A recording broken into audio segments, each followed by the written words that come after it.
Matt, thank you for joining me today. Welcome to this very latest podcast where we'll be discussing omni-channel, which has been around for many, many years, but we're going to take a bit of a different perspective on it in that actually, could it be damaging customer experience? So I'd love to explore that in some detail with you. But before we get into that, would you mind introducing yourself and tell us a bit about your journey within customer experience? How have you landed where you have with Acceleraate today? Yeah, thank you very well. Thanks for having me today, first and foremost. It's a pleasure to be here. So I'm Matt Cowell. I'm one of the directors at Acceleraate. Acceleraate is a CX technology specialist. And we collectively have a couple of decades worth of experience in the CX and CCaaS space. And I think, this is an industry that's really interesting, primarily because consumer demands continue to get stronger. People have less patience. People expect answers now. In the retail sector, for example, you place an order and we expect it to arrive within 24 hours at maximum. And so I think that expectation from consumers continues to increase.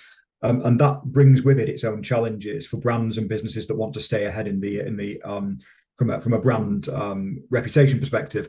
And that's where CX really comes in. And that's why we find this market so interesting. And of course, it's rife with complexity from top to bottom as well. And I guess what we try to do is simplify that. And actually, the topic of conversation today is a great example of that. And we'll get into the reasons for that shortly. But basically, we work with organizations from a variety of sectors, all shapes and sizes around the world, helping them to simplify and streamline customer contact. We're a Zoom CX partner, and we were the world's first Zoom CX competency partner as well. So we do a lot of work with the Zoom platform, particularly across contact center and virtual agent. And we really enjoy working with the Zoom technology, primarily because it brings about that simplicity that we're talking about, and it really fits with our ethos and the way that we want to work with our clients. I personally been in CX for 7 or 8 years, always on a sort of technology side of things. So my role is sort of multifaceted within Acceleraate, but a lot of my work is consultancy orientated, technical consultancy, helping customers to consolidate, helping customers to understand what they should be doing with technology, and how we can drive efficiency and cost savings through their CX technology stack. It's been a really interesting journey. Worked with loads and loads of businesses and brands, and some really impressive people over the last sort of 7 or 8 years. Here we are today, continuing to fly the flag for best in class CX and working with the best of breed cloud platforms to help. Wonderful. Well, speaking of best in class, I guess speaking to organizations, that's kind of what they're trying to work towards, is how can they deliver best in class to their end customers. And over the last few years, we've seen technology being able to kind of power more contact channels, exposing them very easily within technology. And there's been in some cases a rush to just open up all these channels. Now you could argue a lot of you could perhaps wrongly assume that opening up more channels, more choice equals better customer experience. But actually, we've got to really take a step back and see, why are we exposing these channels? Are the customers asking us about this? Like, where do customers want to meet you? So I think we've got to really understand where the customer is and what they want before we start exposing lots of different channels, or maybe even deflecting people to different channels to suit you rather than the customer. I'd like to hear your kind of perspective on this. Like, how do you see it? Obviously, you recently wrote a blog on this as well. And that's what sparked my interest, to be honest, because I hadn't seen that perspective. Generally, it was like, expose as many channels as you like, actually give people more choice. That's exactly what the customer wants, but it's not one size that fits all, does it? So just would like to hear your view on this. Well, 100%, yeah. And I think, look, in our experience, we've talked about before the fact that you get RFPs, RFIs, which happen regularly within this sector, and every single one that drops is looking for an omni-channel approach. And by omni-channel, we mean everything. Every single possible contact channel is a must within every RFP. But I think the question that we always ask at the very beginning is why, because ultimately, are organizations adding more and more contact channels because they think that's what customers want? Have they actually asked the customer what they want? Where do they want to meet? How do they want to communicate? And I think the other question for us is actually, do consumers benefit from having more choice when it comes from a contact channel perspective? It's pretty fashionable to have a very broad omni-channel strategy, and we completely get that. And I think in some cases it makes a lot of sense as well. But I do think that, as with everything, and this is very much a modern day problem, isn't it? About having too much choice. We've got too much choice across pretty much everything now. And I think that choice in contact center channels is starting to impact how consumers engage with brands. And on the other side of the coin, it's starting to create more and more operational challenges for customer service and contact center teams in terms of how they manage and continue to optimize those channels. So I think it's a really, really important question to ask. And I think it's a topic that's worth digging into in a bit more detail, because more often doesn't mean better. In fact, a lot of the time it can make the problem worse when it comes to volume of contact and managing that volume. So yeah, I sort of, I tend to agree with your perspective there, which is very much, yeah, it's fashionable, but is it the right thing? Yeah, I think if we kind of explore the bit around managing the channels, and I think that's important as well. Before we get into actually what's right for the customer, we're seeing lots of vendors out there helping consolidate these channels all into one place. So you have potentially that one agent managing these channels. I mean, you've got to really think about how overwhelming that could be for the agent, but also making sure that they've got the right skill set to be able to have a voice conversation versus managing a chat conversation. It's a different level of skill set, because the type of empathy you offer on chat is different to what you offer on voice. I know some organizations are thinking about this, but it's also making sure you've got the right staffing to accommodate and deliver a consistent service across all of your channels, because this is less about technology, isn't it? Because we know the technology is there. Absolutely, yeah. And you're absolutely right. Consistency is a really important word here, because customer service experience is all about consistency. Customers want to know what they can expect from you, and they want to know that if they need to get in touch, because let's face it, if a customer is calling a customer service team or calling into a contact center, the chances are there's a problem of some description, or something needs resolving. So they want that consistency of experience. And I think this is where that sort of choice paralysis potentially comes in, where they go, actually, which channel should I use? What's the best channel for me to use to try and resolve this particular problem? So you're actually giving the customer something to think about before they even get in touch. And there was a study done a few years back, which suggested that one of the biggest detractors for CSAT is effort. So how much effort the customer perceives they have to go to in order to obtain service from you. And I think this is one of the things that I always think when it comes to the choice of channel. Organizations need to think about what is the optimal channel for the consumer to make sure they can get the answer now. And whether that is a chat bot, or whether it's voice, or whether it's video, or whether it's WhatsApp, but whatever that channel is, organizations need to think the strategy through before they just switch the channels on. And I think what we're seeing, or what we have been seeing more recently, is that there is a tendency to want to just switch these channels on and sort of see if it improves things. And a lot of it's kind of done on a bit of a hope. Actually, we switch this on and maybe we can deflect a bit of voice contact. But from our perspective, you've got to take a step back from it and sort of go, actually, look, what type of contact are we getting? How can we make this contact more efficient, not just for us as an organization, so that we can staff it, skill it, and deal with it adequately, but also so that we can reduce the effort the consumer needs to go to in order to get that experience or get that answer that they need in the first place. Yeah, it's interesting. We're working with an organization just very recently, and managing millions of calls a year with wait times of up to 2 hours. So they've decided actually that they want to deflect some of these to their website, web chat, for example.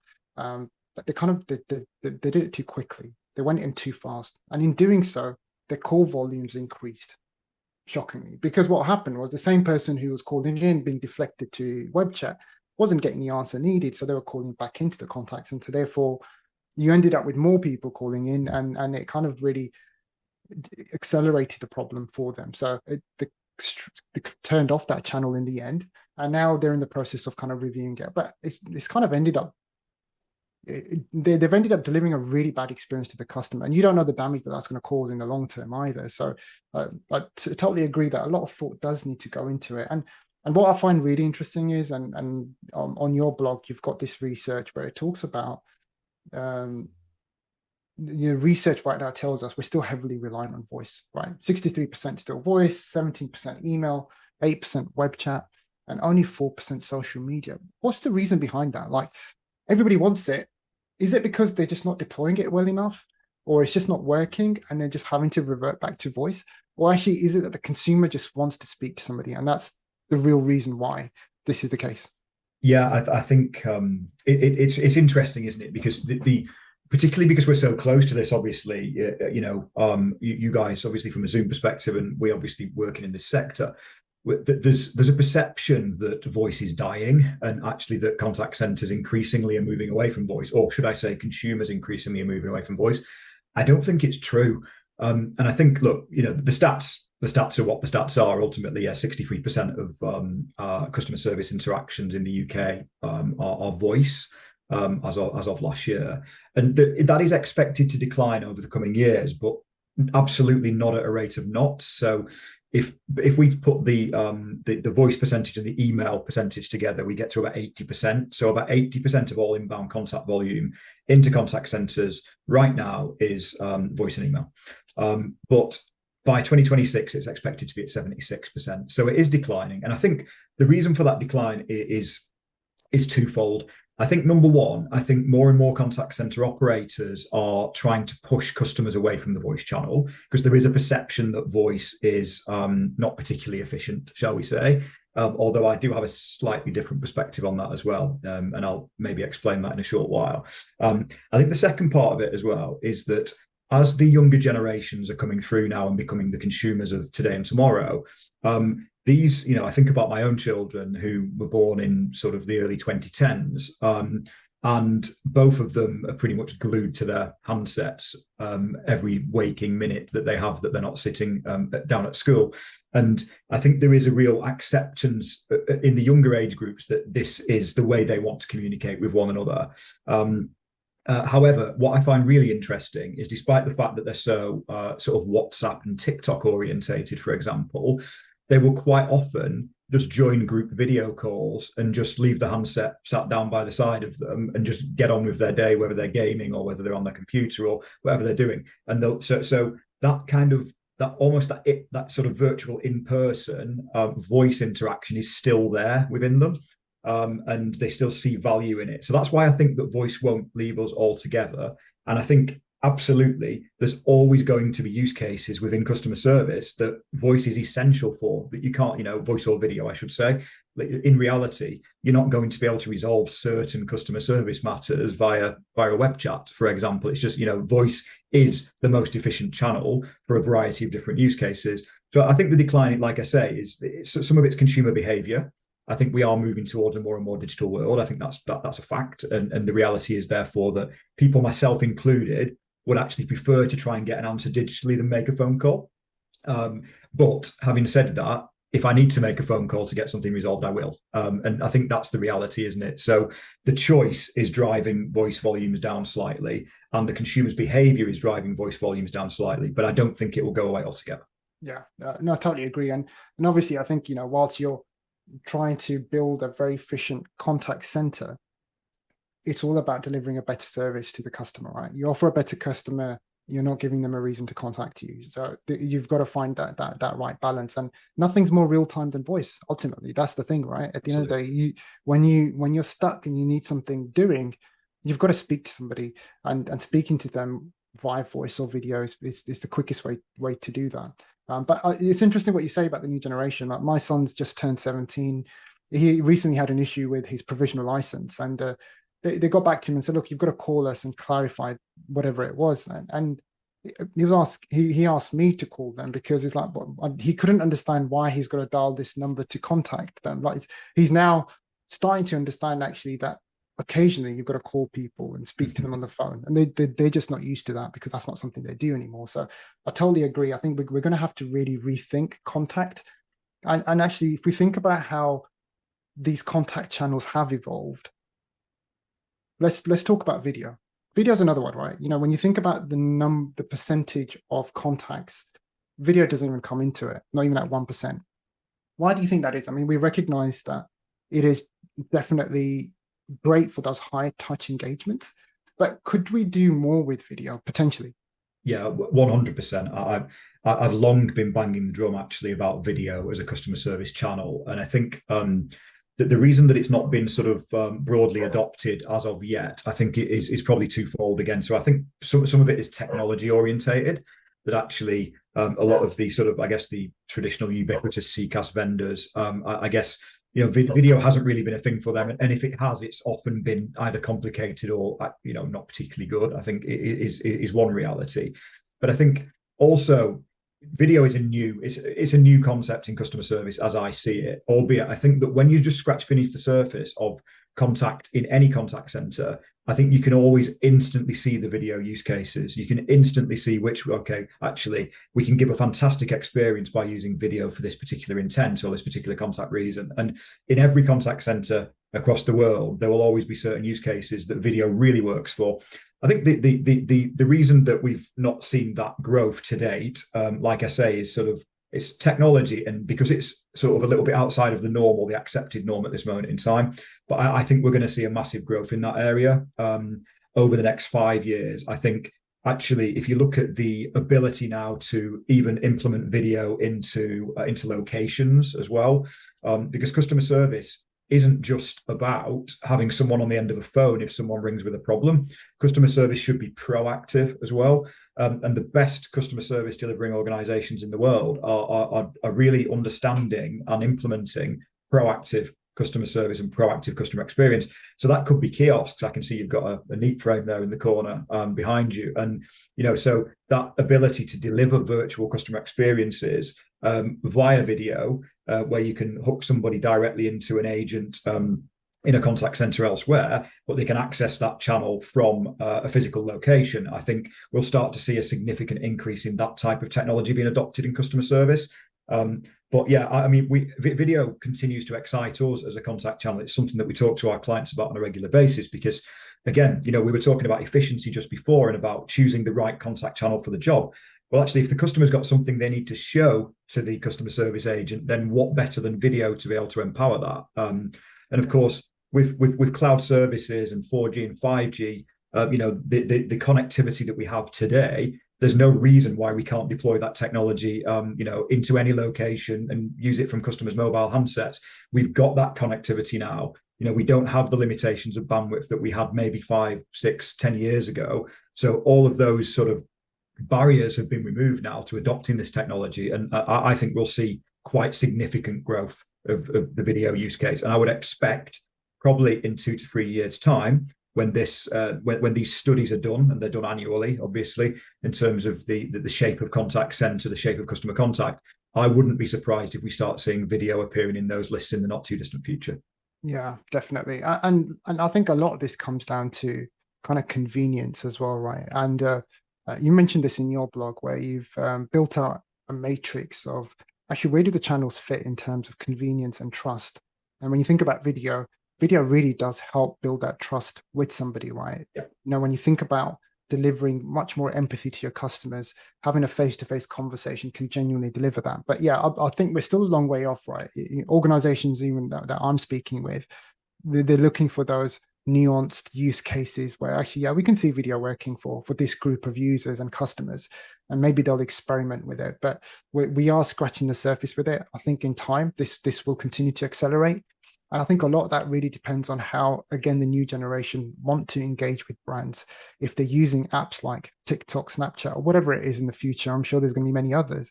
If video is quite seamless, then being able to engage a brand over video, as long as it's simple. And I think that's the key thing here is it's got to be simple enough, right? I shouldn't need to download something or another app to be able to drive that engagement. It's got to be absolutely convenient. And just kind of on the, in terms of convenience and trust, one of the other ones that we haven't touched on is kind of from a social media standpoint. WhatsApp's a really popular one, and it's one that I get asked a lot.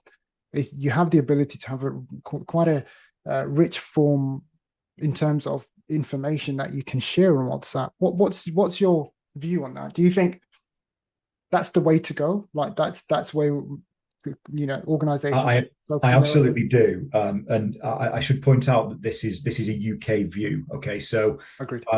if we were talking about the USA, for example, we would probably be talking Apple Business Chat Yeah. or Facebook Messenger because those are more ubiquitous in the US. But I mean, I'm pretty sure that most people listening to this podcast who are based in the UK would agree when I say that actually SMS isn't really a thing here in the UK anymore. It certainly was in the 90s, the late 90s, when we all had our first mobile phone handsets. Yeah. If you can probably work out how old I am on that basis. SMS, and we had the character limits, and you had like 10 text messages a day. But since then, obviously, I think that the reason that we think WhatsApp particularly is a winning channel for UK businesses is because it's completely ubiquitous. And I mean, it's actually to the extent that if you think about it, think about how you communicate with your friends and family. Think about how you communicate with business colleagues. Think about how you would like to communicate with brands. Ultimately, my entire life is on WhatsApp, and I know I'm not alone in that. I know, my parents are both in their 70s. They communicate with me on WhatsApp. My kids are, I have a teenager and one who's nearly a teenager, and they both communicate with me on WhatsApp. We have family groups, and I have business conversations, and everything. Almost my whole life happens on WhatsApp. Football teams, everything that I'm involved in, and I think the reality is that ubiquity gives businesses an opportunity. Because essentially what we're talking about here is messaging channels, yeah, and messaging channels to work properly, in my opinion, need to be asynchronous. So they need to be messaging channels that people don't need to wait for responses. They can simply send a message and then they can put their phone down and get on with their day. And then when the message comes back through, they can then pick up the conversation again and carry on. It's a little bit like email in that regard, but obviously WhatsApp's even more instantaneous, and it's just, it tends to be shorter format messaging, etc. And I think that's one of the reasons why, and in the blog article we talked about this, it's one of the reasons why we don't particularly like live chat as a channel, as a customer service channel.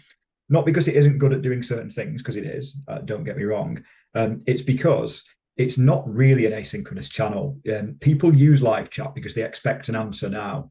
And that gives you an operational challenge because it means you've got to staff it, and you've got to have people available to give those instant answers, when the customer asks.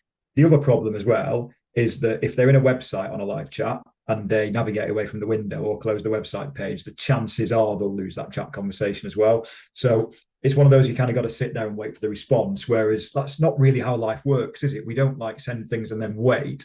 We sort of go, right, I'll send that. I've done that now. I can park that. I can crack on with something else. And I think that's why we see WhatsApp. It's probably, in our opinion, the strongest and best experienced messaging channel that organizations can offer to consumers. Because when we look at that trust and convenience matrix, by its very nature, because WhatsApp is used for family, for friends, for business, it's a high trust application. People are happy to have very personal, very private conversations on WhatsApp. And so it's a high trust application. It's also incredibly convenient because everyone's got a handset in their hand and everyone's got the WhatsApp app on that handset. So, as a contact channel, it's an absolute winner, because people have got that ability to access that application at any point. But because it's asynchronous, it doesn't need to consume their entire day when they're trying to get a customer service inquiry resolved. They can simply communicate with the agent when the agent's ready and when the consumer's ready. And there's a lower expectation of instantaneous response. So we think it's an absolute winner for customer service. It's a great way of putting it, actually. I like the persistency of it, right? I think the persistent nature of it means that, as you say, you can come back to it any time. And you could argue, whilst it is considered an asynchronous, it can be used as a synchronous way of chatting as well. So it can do both, and that's what makes it quite unique compared to some of the other channels. And you kind of touched on live chat. That's from a trust factor, as you say. You'll join web chat and then you're stuck in a queue, or you're 20th in queue. It's like, it just doesn't make any sense. And then by the time you come back to it, it's timed out, or the agent's saying, hello, are you there?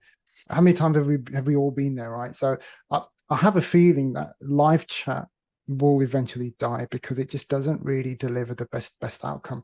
And the interesting thing is, like, you talk about WhatsApp and the way things are moving at the moment.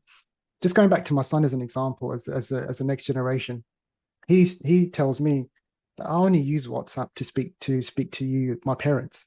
I don't use this to engage my friends. They're using stuff like Discord and things like that. So I think WhatsApp, whilst we're using WhatsApp as an example, the fact is this digital apps like this is what we really need to think about. I think Yeah. when you're It's looking ahead. digital messaging channels. You're 100% right. And look, these trends will change, won't they? Clearly. But I think in the here and now, WhatsApp is probably the best answer in the UK. Yeah. And in the USA, that's Apple Chat, stroke potentially Facebook Messenger. In the East, it's WeChat. So and these platforms come and go. But you're absolutely right. My kids are primarily Snapchat for communicating with friends, albeit they are in a lot of WhatsApp groups as well. Yeah. So yeah, we hear a lot of pinging going on. Yeah. You get a lot more messages than I do anyway. They're a lot more popular than me. But yeah, you're absolutely right. I think what we're talking about here is asynchronous digital messaging channels, and primarily application-based ones, not sort of HTML-based ones that live in browser windows. So yeah, I think that really is the right direction of travel. And I think from a convenience, customer service, and trust perspective, you can't go far wrong with WhatsApp in reality. Yeah, no, 100%. The last thing I want to kind of touch on is I was thinking about this the other day, a few years back, when I was working for a different vendor. There was a huge hype around voice assistant technology, right? When you think about Alexa, Google, and there's others, I'm sure, that's not really taken off. And I'd like to kind of get your perspective on it, because I think there is an opportunity there still. If the AI behind Alexa and Google can improve, you could get your voice assistant. I was thinking, why can I not just get my voice assistant to join a call queue, speak to an agent, organize a refund for me, and just let me know when it's done? So just kind of further optimizing and automating from a consumer standpoint. I'm thinking obviously future at the moment, but what's your thoughts on that? Yeah, and it's interesting. We've talked to clients about this previously. So the concept of being able to use your smart home devices to obtain order updates, for example, or we spoke to a travel company a couple of years ago about people being able to get flight information for their upcoming holiday, or check-in times, that sort of thing. So there's long been a thought process that smart home can be leveraged in this way. I think that there's a reality that there's a bit of a trust issue with smart home. So I think and it is only a rumor, frankly, but the reality is that there is a perception, shall I say, that Alexa's listening to you at all times, and then all of a sudden you start getting advertised to when you go on Facebook or whatever. So yeah, I think there is a bit of a trust issue there, albeit I think we are becoming more accepting of smart home. I mean, I'm a tech geek, self-confessed tech geek, so my home is pretty much fully smart. All lights and sockets and the fridge and everything is all connected up. But I'm comfortable with the tech because I understand it, and I understand how it's secured.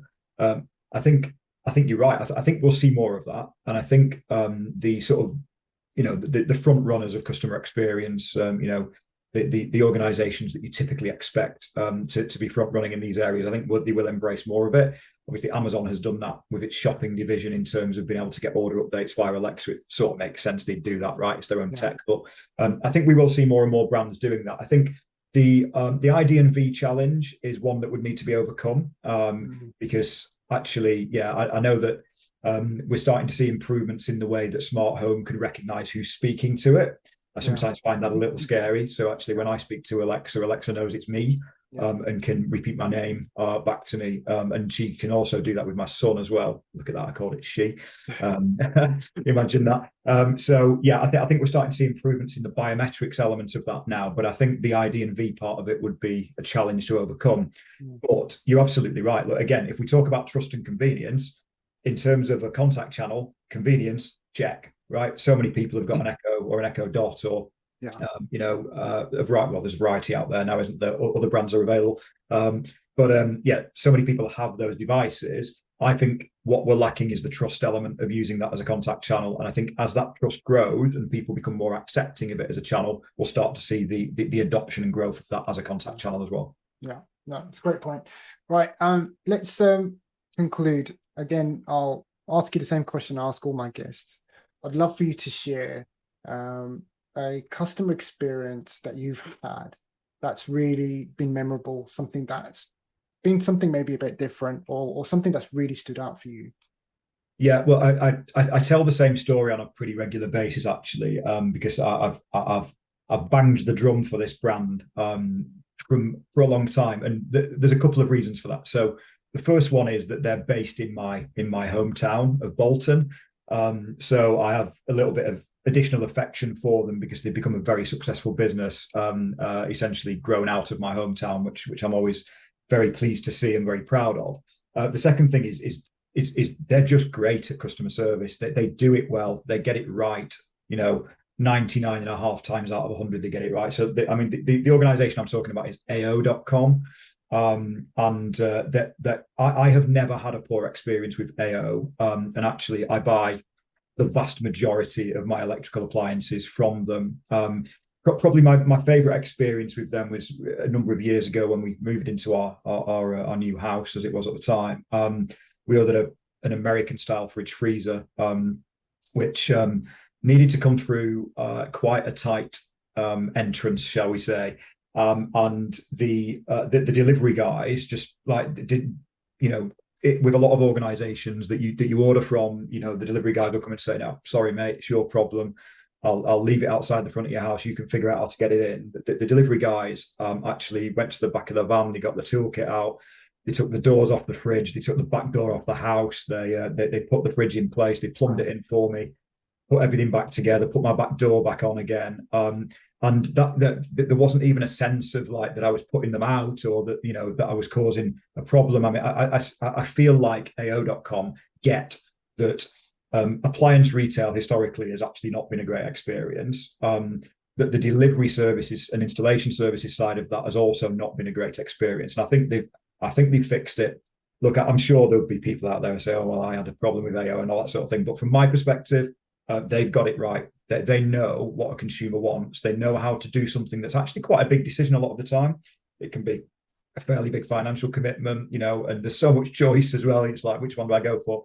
I think AO make that easy. And like I say, on numerous occasions, AO have impressed me. But I think that was my favorite customer experience where, no complaints, no sort of, "Oh, that's not my job." The guy just went, "Yeah, we're going to have to take your back door off. Is that okay?" I was like, "Yeah. Go ahead, feel free." So yeah, I think they're a great brand, and it's great to see them continuing to grow. It's a very, very impressive business. Yeah, it's an amazing story. And for the listeners, I'm not sponsored by AO.com, just in case you're wondering. What I like about that story is, as you've said, they've just focused really hard on delivering a great service from the outset. So they've now avoided a call from you complaining that the delivery guys left the fridge on my doorstep. Yeah. And then that's going to escalate. So many people are going to get involved. They may need to send somebody else to your house to help resolve the issue. That's all been prevented, right? This has all been about preventing those things from happening. It's because they've considered all of these things to be able to deliver that kind of best-in-class service that we started this podcast with. So correct. Yeah, it's proactive customer service basically, which is what we talk to all of our clients about, I think. And I think I've even mentioned on this podcast today that the best organizations in terms of the best service deliverers are switching to a proactive customer service model where they preempt and they basically prevent the contact from happening in the first place by preempting and being proactive in the way that they do things and the way they communicate. And that example that I've just given is a fantastic example of preemptive and proactive customer service, which actually leads to me going onto Trustpilot or Google and leaving a good review for them and saying these guys are awesome, as opposed to me jumping on the phone and complaining to one of their poor agents in the contact center. Yeah, no, 100%. Listen, Matt, it's been really insightful having you on this podcast. Some really, really good conversation there around the topic today. Really appreciate you joining me. Thank you. Yeah, thank you for having me. Much appreciated. I think it is a really interesting topic, this, and thank you for asking me on to talk about it. It's, as you can probably tell, it's something that we at Acceleraate feel pretty passionately about. There's some amazing options out there in terms of how you communicate and deliver service to your clients, but it's really important to take a step back, understand why you want to do things, and understand what the impact of that change could be. And I guess that's where we help clients to sort of see through that complexity get under the skin of their service and contact and actually understand how they can best deploy for improvement of customer experience and improvement of efficiency for the customer as well. Amazing. Thank you, Matt. Speak again soon. Take care. Thank you. Bye-bye. Bye.